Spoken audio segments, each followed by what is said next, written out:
As an Aussie, I've always struggled to find games that accurately portray our national sports. The AFL games have been lackluster, I'm no fan of cricket, and the sprint car games ignore our local scene.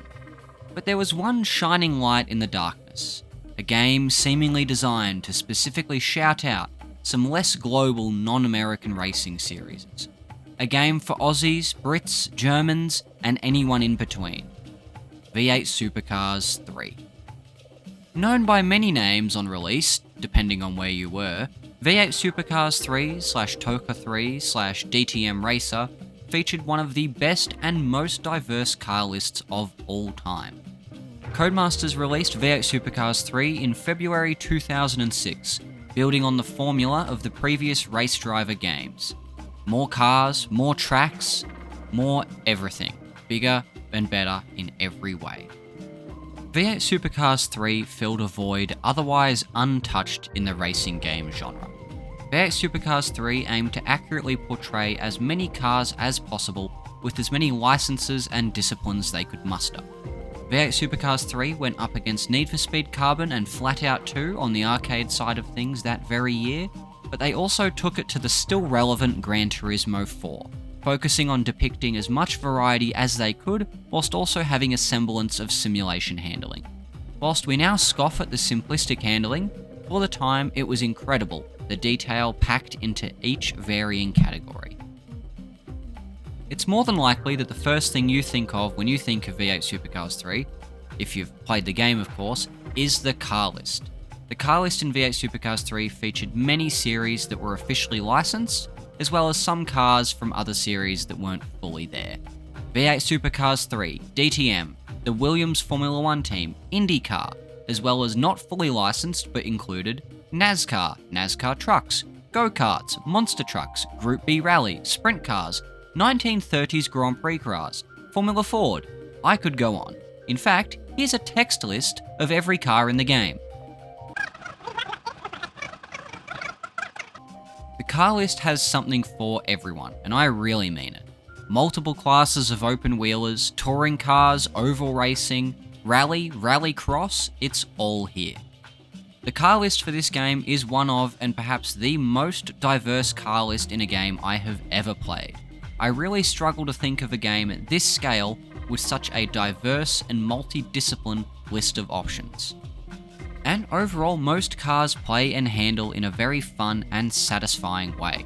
There are some standouts that don't handle great, cough cough, monster trucks, cough. And settings for racing are also very customizable. Change your number of laps, turn off or on all penalty flags, add qualifying and practice, or just go straight to the grid. V8 Supercars 3 hits a level of customization that's rather unique for the time. A personal favourite activity of mine in the past was turning off all penalty flags and driving backwards into the oncoming pack.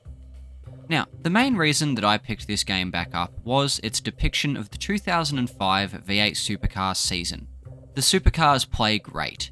They're fast, they shrug off contact, and they fly across curbs like fighter planes. We have every main driver from the 2005 season, which allows us to replicate some great rivalries on the track. Unfortunately, one slight letdown from the game is the amount of cars on track. Now, at the time, 21 cars on track was a massive amount, especially compared to the likes of Gran Turismo, which was limited to 6, or even Need for Speed, which was commonly only 4. But sadly, this isn't enough to have the full Supercars grid on track at once, and thus, when racing a season or arcade race, certain drivers are more unlikely to show up as opponents, which makes my dreams of racing against all my childhood heroes and villains a little bit difficult to pull off at once. But that's like complaining that your steak doesn't have the exact right wine pairing to go with its juicy flavours. Even today, you'd be hard-pressed to find a game allowing you to put 30 plus cars on track at once. Looking at all these old cars and old liveries was a great nostalgia trip, but it also made me sad, remembering all the lost brands we Australians once had. So Anastasia and I decided to hold a service remembering them. We are gathered here today in our most formal attire to remember bygone logos and brands from our old Australian heritage. We are here to remember the old Dodo bird mascot. Back when it wasn't a fucked, realistic-looking dodo bird. The BWS logo. Wow, sight and sound. Ford Performance Vehicles. The old Super Cheap logo, where the S was a $sign and the C was sort of like a cent sign, where the line also went through the C. The overall prevalence and market share of Fujitsu air conditioners.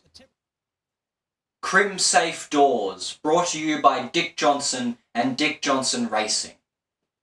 And last, but most importantly, Holden.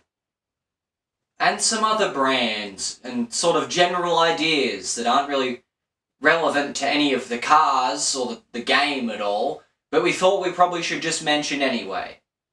Pumpkin Patch. Crazy John's. ABC3. Target, when it used to be its own sort of actual own store and not just an extension of Kmart that's a sort of like a little bit more posh. The ABC Kids logo, where there's an ant that turns into an armadillo and then turns into an apple. Good Games Spawn Point. With Barjo and Hex. Darren the robot. The overall hope that one day one of the letters that you sent in would be read on Good Games Spawn Point because you've got questions about Minecraft. They will all truly be missed. Well, we also had to use the green screen and camera in a video, and well, now they're both tax deductible, so thank you. Anyway, moving on. The game also features all tracks from the same 2005 V8 Supercars season, all 13 of them, as well as some bonus ones in the International Tour mode for the Supercars. Bathurst is an obvious favourite of mine, but overall my favourite tracks in the game would be Adelaide, Surfers Paradise and Oran Park. Adelaide and Surfers are still raced on today, but sadly Oran Park is no more, which is a damn shame because it is such a unique track with its bridge, elevation changes and changing widths. It will be missed. Maybe I should have added it to the funeral procession, but anyway. The game isn't just limited to these Supercars tracks. In total, we have 38 locales to explore, many with multiple layouts. My personal highlights in terms of uniqueness and fun include Spa, the Bahrain Outer Loop, which some Formula 1 fans will remember from when we had 2 races in Bahrain, Zandvoort, the Nürburgring short layout.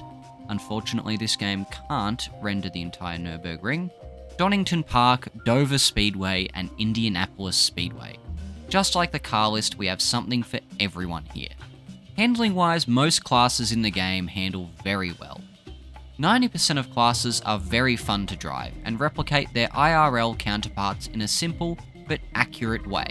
V8 Supercars 3 typifies the early simcade genre. You'll still need to brake, hit apexes, and try not to just floor it everywhere, but the game is still forgiving. Mostly. You don't need to worry about blipping the throttle or contact ruining your race. Almost every car is enjoyable to drive. Some of them can take some time to get the hang of, but every car is fun in its own way, from the V8s to the Clio Cup to the Speedway trucks. Now, overall, as I said, the handling is very good, but 2 categories definitely have their issues. For me, anyway. I always found most dirt track and open wheel classes left something to be desired. As someone with real dirt track racing experience, I never quite got the dirt tracks in-game. Most classes feel less like they're on dirt and more like they're on lightly greased asphalt, or a smooth pad of butter. Furthermore, the tracks available for sprint cars and dirt ovals are a big letdown, being way too large. No sprint car track should take 45 seconds to do a lap of. Also, the best part of dirt track racing, in my opinion, is close battles with lots of cars, and that is also not really present here thanks to the aforementioned size of the track. Everyone just spreads out way too far. On the other side of the coin, open wheel cars can also be tricky. Compared to most cars in the game, the open wheelers do not deal with contact well, which, duh. But due to the twitchy handling of these classes, and thanks to the 20-year-old analog stick controls, it can be hard to avoid other cars at times. Since I was playing the game on an emulator, using a PS4 controller it was easier, but using the original hardware can still make open wheels a pain. But I will say, once you get the hang of them, open wheel classes are some of the most fun in the game, whilst also being the most difficult. Overall though, V8 Supercars 3 has some of the most fun simcade handling I've ever played with. I think one thing the game manages well is the weight of vehicles. Even under heavy braking or going over curbs, cars move with a good sense of weight behind them. Now, that can sound a tad silly. I'm sure you've seen some of the clips in the background of cars lifting all four wheels into the air, but my point still stands. To make a bit of a nonsense comparison, they move like how a child imagines they should move. Deep dives under braking, slipping and sliding through traffic, it's like playing Hot Wheels on the kitchen table. One thing I've noticed through replaying the game with my slightly more objective adult mind is cars sometimes strafe sideways before turning fully. This is a quirk that I think is quite good in its context. It makes avoiding action easier and suits the differing handling characteristics and classes of cars. I found it most notable in the Formula 1000 and sometimes the V8 Supercars as well. The damage models are also fairly good for the time. Windows, panels, bumpers all can be damaged and destroyed.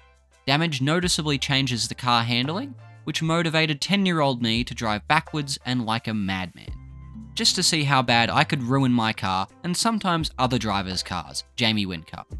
If you're persistent enough, you'll also be able to rip wheels off the car, which, sadly, unlike Race Driver 1, instantly ends your race. So, well, we've got the cars and the tracks. What the heck is there to do with them? The game mode where most players would spend their time is World Tour. World Tour is one of the best casual racing game modes I have ever played.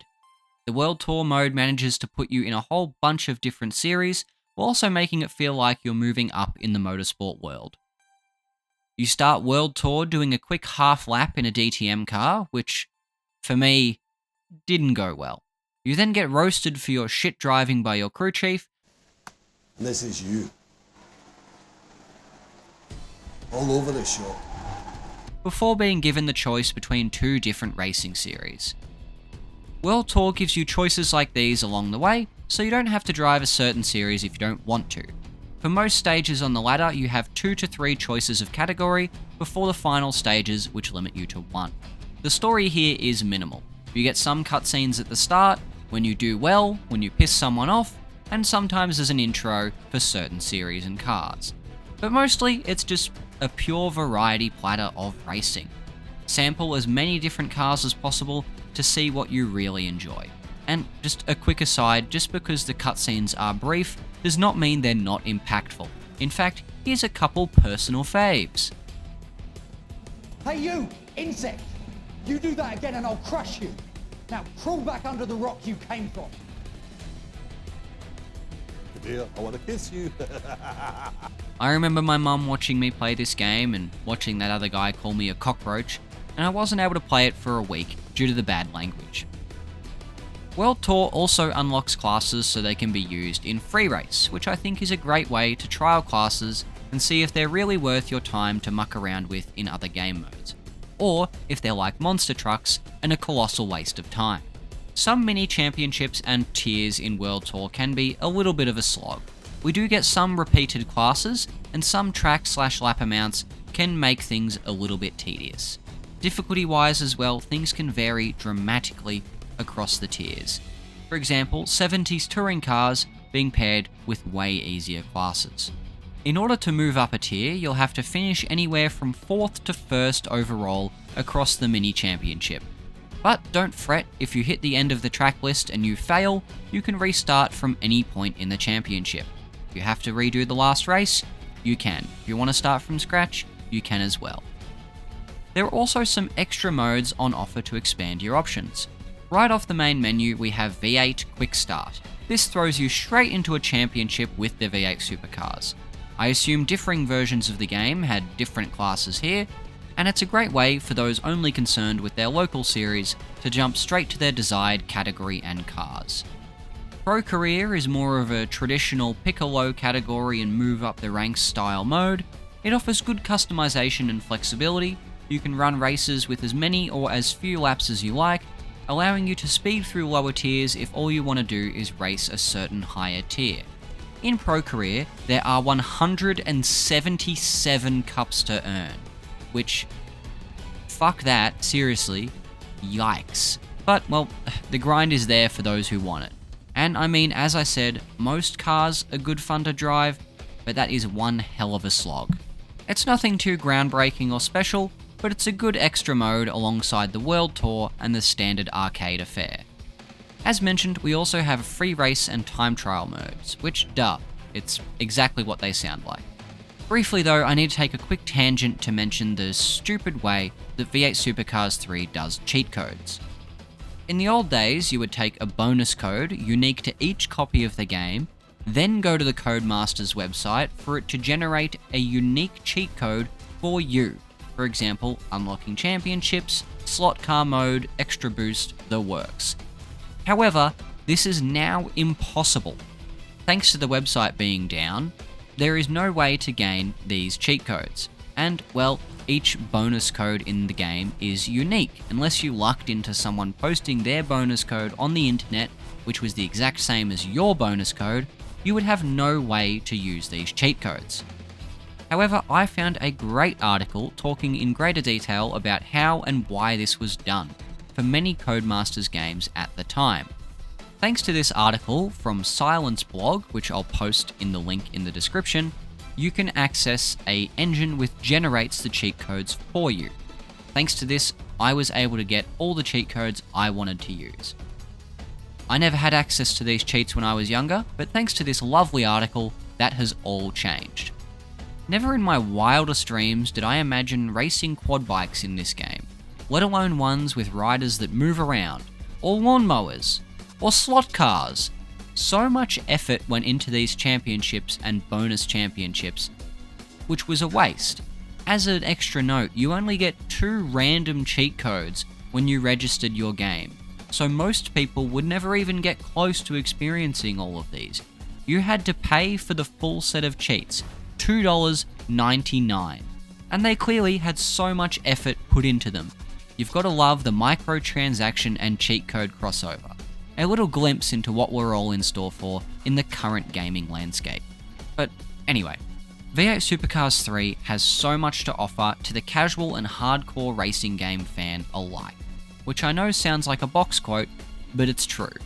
You've got great cars, great tracks, and so much to do with them. It's the kind of racing game you can get for Christmas and still enjoy almost 20 years later.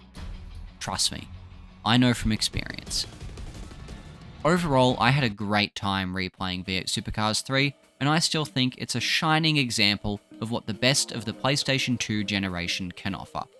V8 Supercars 3 wasn't the end for our great categories time in video games, but it was the last full-on offering. The Race Driver series evolved into the Grid series, whose most recent entry did include some generic supercars referred to as Super Tourers, including the ZB Commodore, Ford FGX Falcon, and strangely, the current-gen Chevrolet Camaro. I've played a minimal amount of Grid Legends and was somewhat disappointed with the game as a whole. I'm a big stickler for accuracy, and the conflicting generations of cars and lack of proper liveries made it hard for me to get too excited for the class in-game. As well, I just genuinely disliked the Grid Legends handling model. Notably though, the preceding game in the series, Grid Autosport, also featured the V8 Utes, a now defunct support class for the supercars. However, I haven't played Autosport, so I can't comment on the fun factor there. Please let me know down in the comments if you did. V8 Supercars, of course, have been featured in other video game series as well. Forza Motorsport and Horizon have both featured various cars from the series throughout its history, but never the fully licensed Grid. Although Forza Motorsport 6 did have all manufacturers from the Car of the Future era. iRacing features the current Gen 3 cars, as well as various Commodores and Falcon/Mustang models from previous seasons. But its subscription model and its full sim handling will make it difficult to approach as a casual racing game fan without a sim setup. Assetto Corsa has some pretty good mods, such as V8 Corsa, which do feature names and liveries from the appropriate times as downloads, but much like iRacing, it can be hard to just pick up and play. The newly released game, Project Motor Racing, is supposedly adding the full Car of the Future cars with all 5 manufacturers, as well as the current Gen 3 models with a DLC in late 2026. But we'll have to wait and see how that turns out, considering the game's current poor reviews. Unfortunately nowadays, it is very hard to find a complete single-player experience with the Supercars, and it seems likely that we never will again. There is rumours of iRacing Studios releasing a game similar to NASCAR 25 and the upcoming IndyCar game, but due to the download space of the Australian market, it makes it very unlikely for them to put that effort into what would be needed for that game. V8 Supercars, now just Supercars, is one of the most unique motor racing series in the world. Cars are overpowered, under-aeroed, and a menace to drive. Ford, Chevrolet, and the incoming Toyota also have some pretty strong brand presence worldwide. Supercars, despite losing some of their identity with Holden dying, still put on some of the best racing in the world. V8 Supercars 3 is still one of the best, if not the best, snapshots of the series history that you can access. Australian motorsport is a unique case versus Eurocentric series. V8s, dirt track racing, and the relatively minimal stake of GT and open wheel series make for a really unique class landscape. Unfortunately, it's unlikely we'll have our national series focused on in such detail ever again, thanks to the costs of development and minimal install base, but I'll always have hope. Until then, I'll just have to be satisfied with one of gaming's most rich and varied games ever. Thank you for watching another episode of Nostalgia Bait. Did you play V8 Supercars 3? Did you play it under a different name? Are you, just like me, deeply saddened at the loss of Holden? Do you think the current V8 Supercars final series format is stupid and dumb? Do you also miss the Dodo bird mascot? Let us know down in the comments. Please like, subscribe, all that YouTube stuff. Some more videos upcoming from us here on the channel, and until then, see you next time.